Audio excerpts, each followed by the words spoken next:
সবাইকে জানাই জয় যিশু। স্বর্গের মহান ঈশ্বরকে জানাই ধন্যবাদ। প্রিয় খ্রিস্টীয় ভাই বোন, আজকের আবার ঈশ্বরের ইচ্ছাতে আমি আরো একটিবার ঈশ্বরের জীবন্ত জীবিত বাক্য আপনাদের সবার সামনে নিয়ে এসেছি। মহান ঈশ্বর সেই সুযোগ করে দিয়েছেন, তার জন্য ঈশ্বর পিতা পুত্র পবিত্র আত্মাকে জানাই অসংখ্য অসংখ্য ধন্যবাদ।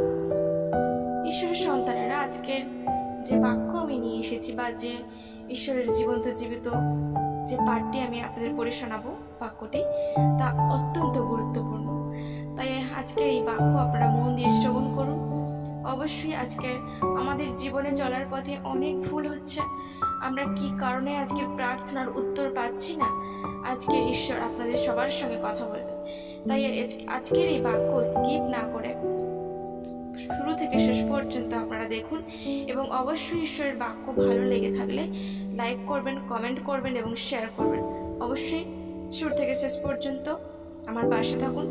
চলুন তাহলে দেখি যে আজকের প্রভুর যিশুর দয়াতে আমি কোন বাক্য আপনাদের সামনে নিয়ে এসেছি।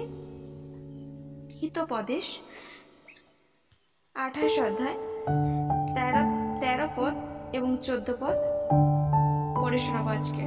তো চলুন, আপনাদের কাছে যদি বাইবেল থেকে থাকে অবশ্যই আমার সঙ্গে আপনিও পাঠ করুন। অবশ্যই ঈশ্বর আপনাকে অনেক আশীর্বাদ করবে। যে আপন অধর্ম সকল ঢাকে সে কৃতকার্য হইবে না, কিন্তু যে তাহা স্বীকার করিয়া ত্যাগ করে সে করুণা পাইবে। তাহলে ঈশ্বরের সন্তানেরা দেখুন, আজকের ঈশ্বরী বাক্যের মধ্য দিয়ে আমাদের সঙ্গে কথা বলছেন। এখানে ঈশ্বরের বাক্য বলেছে যে আপন অধর্ম সকল ঢাকে সে কৃতকার্য হইবে না। আজকে আমরা অনেকে আছি, প্রত্যেক দিন প্রার্থনা করি, খ্রিস্ট বিশ্বাসী আছি, কিন্তু অনেক সময় দেখা যায় যে আমরা প্রার্থনার কোনো উত্তর পাচ্ছি না। আমরা হতাশ হয়ে পড়ি যে কেন আমরা প্রার্থনার উত্তর পাচ্ছি না। এবং অনেক খ্রিস্টীয় ভাই বোনেরা আছে যাদের এখনো পর্যন্ত বড় বড় অসুখ হচ্ছে, অর্থের অভাব হচ্ছে, বিভিন্ন সমস্যা হচ্ছে, কিন্তু কেন আজকের সেই সমস্যাগুলো হচ্ছে। আবার অনেক পরিবারে দেখা যাচ্ছে যে স্বামী স্ত্রীর মধ্যে অনেক ঝামেলা, অনেক ঝড়াঝাটি প্রত্যেকটা দিন, সেগুলো কেন হচ্ছে। আজকে ঈশ্বর আপনাদের সবার সঙ্গে কথা বলছে। আমরা সবাই আছি যাদের জীবনে, প্রত্যেকের জীবনে কিছু না কিছু পাপ লুকিয়ে আছে। তাই আজকের ঈশ্বরের বাক্য আপনাদের সঙ্গে কথা বলছে। ঈশ্বরের বাক্য বলছে এখানে যে আপন অধর্ম সকল ঢাকে সে কৃতকার্য হইবে না। ঈশ্বর এখানে বলতে চাইছে যে আপনি অনেক পাপ করেছেন, দেখা যাবে আপনার গুপ্ত গোপন পাপ আপনি ছাড়া কেউ জানেন না, একমাত্র ঈশ্বর যা আড়ালে আপনাকে দেখেছে। আপনি হয়তো আপনার বাবা মার চোখ এড়িয়ে কোনো পাপ করেছেন, ব্যভিচার করেছেন, বিয়ের আগে কারোর সঙ্গে শারীরিক সম্পর্ক করেছেন। এখনো পর্যন্ত অনেকে আছে যারা বিয়ের পরেও অন্যান্য পুরুষের সঙ্গে, অনেক দেখা যাচ্ছে তার স্বামী আছে অথচ তার 2-3টে বয়ফ্রেন্ড আছে, 2-3 জনের সঙ্গে সম্পর্ক রেখেছে। এগুলো হচ্ছে ঈশ্বরের সন্তানেরা, এগুলো বাস্তব, আপনার চোখের সামনে কত কিছু হয়ে যাচ্ছে, কিন্তু আমরা কিছু করতে পারছি না। ঈশ্বরের সন্তানেরা আজকের যারা প্রকাশ্যে পাপ করছে, যারা মানুষ খুন করছে, যারা শিশু চুরি করছে, বিভিন্ন পাপের কারণে, বিভিন্ন অন্যায় কাজ করার কারণে আজকে তাদের শাস্তি হচ্ছে কি, তারা আইনের মাধ্যমে তারা শাস্তি পাচ্ছে, কাউকে জেলে ঢুকিয়ে দেওয়া হচ্ছে। কিন্তু এই ব্যভিচার, এই সমস্ত পাপ এমন একটা জিনিস যার কখনো কোনো শাস্তি হচ্ছে না। চোখের সামনে আমরা দেখছি যে ওগুলো হচ্ছে, কিন্তু তার শাস্তি হচ্ছে না। ঈশ্বরের সন্তানেরা আজকের বলুন তো, আমরা কিছু শাস্তি পাচ্ছি না ঠিকই, কিন্তু একজনের চোখে কিন্তু আমরা কখনোই এড়াতে পারবো না।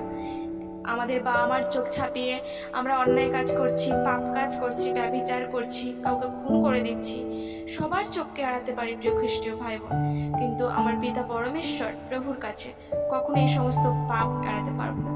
ঠিক কোনো না কোনো সময় তিনি আমাদের সেই যে ভুলটা করেছি সেটা স্মরণ করিয়ে দেবেন। এবং আজকের এই পাপগুলোর কারণে আজকের আমাদের জীবনে এত ধ্বংস নেমে আসছে। কেউ প্যারালাইসিস হয়ে গেছে খুব অল্প বয়সে, কেউ কারোর অনেক অনেক রকম আঘাত আসে, কারোর সন্তান মারা যাচ্ছে, কেউ অনেক অসুস্থ, বিছানা শয্যা, সারাটা জীবন বিছানা শয্যা হয়ে আছে, সুস্থ হতে পারছে না। আবার অনেকে দেখা যাচ্ছে যাদের অনেক পিরিয়ডসের সমস্যা হচ্ছে। ঈশ্বর অনেক দিক দিয়ে, অনেক মাধ্যম দিয়ে অনেক আঘাত আনে, এটার কারণ হচ্ছে তারা নিজেদের গুপ্ত গোপন পাপকে এখনো লুকিয়ে রেখেছে। ঈশ্বর বলছে তার বাক্যে যে আজকে যারা পাপ করছো, যারা করেছো, সেই সমস্ত পাপ, আপন আপন পাপকে তোমরা স্বীকার করো এবং স্বীকার করে তা ত্যাগ করো, আমার কাছে স্বীকার করো। এবং ঈশ্বর বলেছে যে একজন বিশ্বাসী আরেকজনের কাছে সেই পাপ স্বীকার করুন। আজকের হতে পারে আপনার জীবনে অনেক পাপ আছে, ঈশ্বরের সন্তানের আমরা মানুষ, হতে পারে আমরা অনেক পাপ করেছি। তাই আমাদের উচিত ঈশ্বরকে যখন জেনেছি সেই সমস্ত পাপের পথে যাতে আমরা না যাই, সেই সমস্ত পাপ ঈশ্বরের কাছে আমরা যাতে স্বীকার করে সেই সমস্ত পাপ যাতে ত্যাগ করি। কিন্তু হ্যাঁ, সেই বাক্য শুনছি অথচ সেই বাক্যকে গুরুত্ব না দিয়ে আজকে ঈশ্বর আপনার সঙ্গে কথা বললো এই বাক্যর মধ্য দিয়ে, কিন্তু আপনি বাক্য শ্রবণ করলেন, সেই বাক্যে কার্যকারী হলেন না। আপনি এক কান দিয়ে বাক্য শুনে আর এক কান দিয়ে বার করে দিলেন, সেখানে কিন্তু আপনার কোনো লাভ হবে না। ঈশ্বরের ক্রোধ আরো আপনার উপরে আসবে। ঈশ্বরের সন্তানেরা আজকে আপনারা পাপের জীবন থেকে সরে আসুন, পাপকে স্বীকার করুন, পাপকে ধুয়ে মুছে সাফ করে দিন। ঈশ্বরকে বলুন, ঈশ্বরের কাছে প্রার্থনা করুন যে পিতা গো, আমি তোমাকে আগে চিনতাম না, আমি তোমাকে আগে জানতাম না, তাই আমি এত অন্যায় করেছি, আমি পাপ করেছি। তাই আজকে তোমাকে জানার পর আমি সেরকম পাপ আমি আর করবো না পিতা, আই প্রমিস, আমি তোমাকে কথা দিচ্ছি।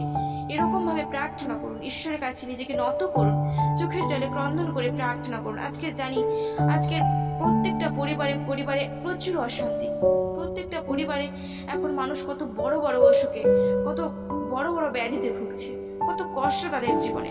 অনেক ডক্টর দেখাচ্ছে, অনেক কিছু দেখাচ্ছে তারা, কিন্তু সে সমস্ত ভাই বোনেরা কি অনেকে আছে, দাদা ভাই দিদি ভাইরা সুস্থ হতে পারছে না এবং ঈশ্বর তাদের কাছ থেকে মুখ ফিরিয়ে নিয়েছে, নিজের মুখকে লুকিয়ে রেখেছে। আজকের ঈশ্বর আমাদের কাছ থেকে অনেক আঘাত পেয়েছে, তাই ঈশ্বর আমাদের থেকে দূরে চলে গেছে। তাই আজকের আমরা কেন ঈশ্বরের আশীর্বাদ পাচ্ছি না, কেন বঞ্চিত হচ্ছি, কেন উত্তর পাচ্ছি না, সেদিকে দেখছি না। সন্তানেরা বিশ্বাস করে আজকের এই বাক্য আপনার সাথে কথা এবং 14 পদে কি বলছে, ধন্য সে ব্যক্তি যে সর্বদা ভয় রাখে, কিন্তু যে হৃদয় কঠিন করে সে বিপদে পড়বে। ঈশ্বরের সন্তানের আমাদের জীবনে দুটো জিনিস খুবই গুরুত্বপূর্ণ। 1 নম্বর হলো, আপনারা মন দিয়ে শ্রবণ করুন, 1 নম্বর হলো আমাদের ঈশ্বরকে প্রেম করতে হবে। 2 হলো আমাদের ঈশ্বরকে ভয় করতে হবে। ঈশ্বরকে প্রেম আর ঈশ্বরকে যদি ভয় করতে পারেন, আপনার জীবন অনেকটাই চেঞ্জ হবে। ঈশ্বরের সন্তানেরা কোনো কাজ করার আগে, আপনি যে পাপ কাজটা করতে যাচ্ছেন সেই কাজটা করার আগে ঈশ্বরকে স্মরণ করুন এবং ভয় করুন।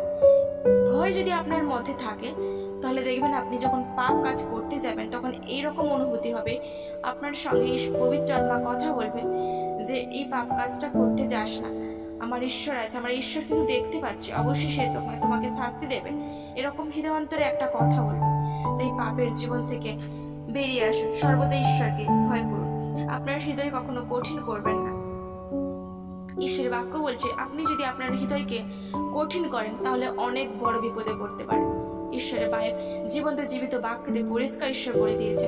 আমি বিশ্বাস করি প্রিয় খ্রিস্ট ভাই বোন, আমি বেশি বললাম না ঈশ্বরের বাক্য, ছোট করে বললাম আপনাদের। আমি বিশ্বাস করি যে আপনাদের বুঝতে কোনো অসুবিধা হয়নি। ঈশ্বর আপনাদের অনেক আশীর্বাদ করেছে বাক্যের মধ্য দিয়ে এবং আপনাদের সঙ্গে ঈশ্বরও কথা বললেন, তার জন্য ঈশ্বর মহান ঈশ্বরকে ধন্যবাদ জানাই। আপনারা সুস্থ থাকুন, ভালো থাকুন, ঈশ্বরের কাছে এই প্রার্থনাই করি। ঈশ্বর তার বাক্যে সবাইকে আশীর্বাদ যুক্ত করুক। আমেন।